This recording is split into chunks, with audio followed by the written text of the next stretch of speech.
That's a lot of doubloons. Is Terry McLaurin worth that? No. That's hard for me to answer. Okay. Because the receivers that are cashing in now, well, obviously it's inflated. We know what's getting ready to happen to the cap. Mm-hmm. So is Terry McLaurin a $23 million receiver right now? No. He's close. But no. 2 years from now, he absolutely could be. Yeah. I mean, if you were Washington, you had to get this done. Oh, that division is too open.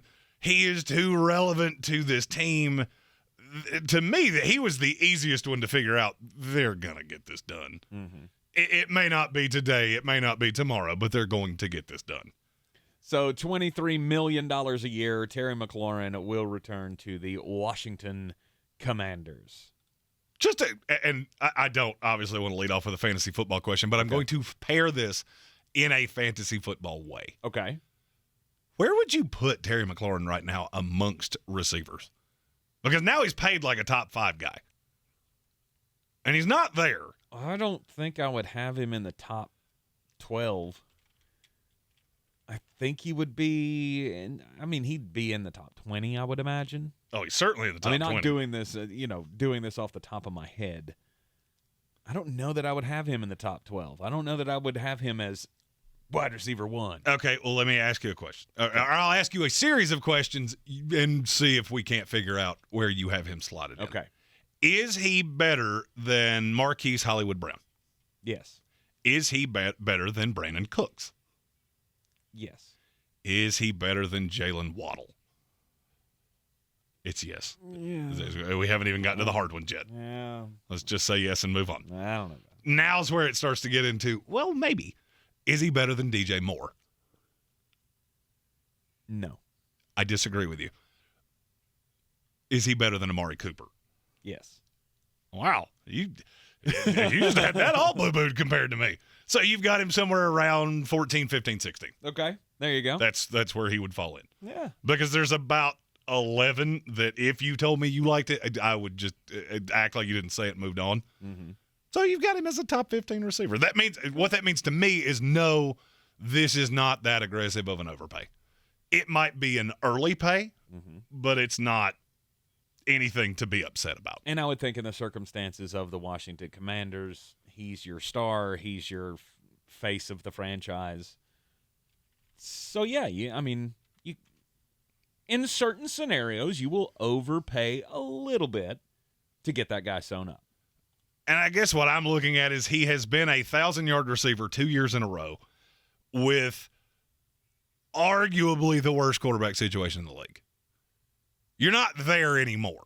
I'm not going to tell you that it's great, but I believe anybody with an IQ above salad dressing knows that Carson Wentz, if he is healthy, is better than Taylor Heineke, Ryan Fitzpatrick, Kyle Allen. And I don't think it's close.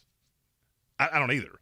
So what that tells me is he was a 1050, 1,100-yard, 5-touchdown guy with what I just said.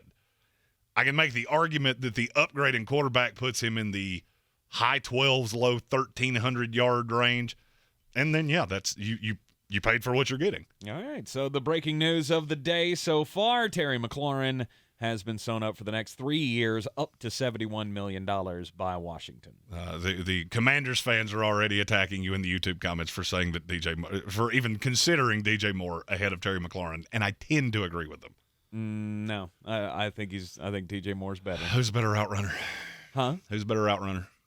I don't know. It's Terry McLaurin's not close. Who's a better deep threat? It's Terry McLaurin's not even close. DJ Moore is a vast improvement over Curtis Samuel at what he does.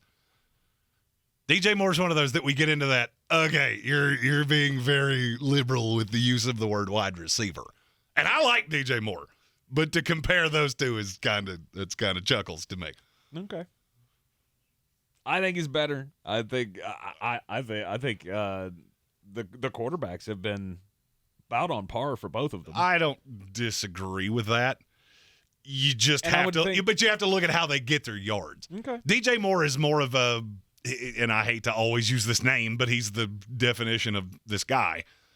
he's a Debo Samuel, get the ball in your hand, and then, hey, look how good I am with the ball in my hand. Mm-hmm. He's not a one-on-one, you have a number one corner, I'm a number one wide receiver, and I'm going to burn you. Had I had more than 4 minutes to get ready for this, I could have. Receivers were getting ready in fantasy things to get in deeper in receivers. Right. DJ Moore has not fared well against high-level corners. Okay. Terry McLaurin has not had that problem. Okay. All right. And that's not a slight at DJ Moore, just so we're clear.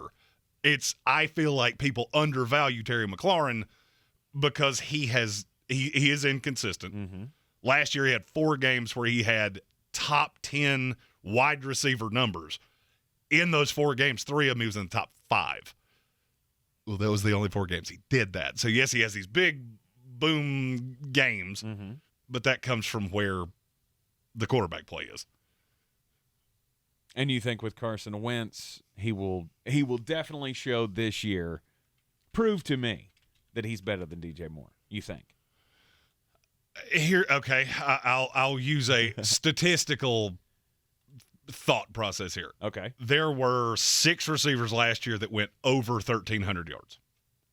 I don't think it is out of the realm of possibility that he is one of those this year. I do not see a path that DJ Moore is.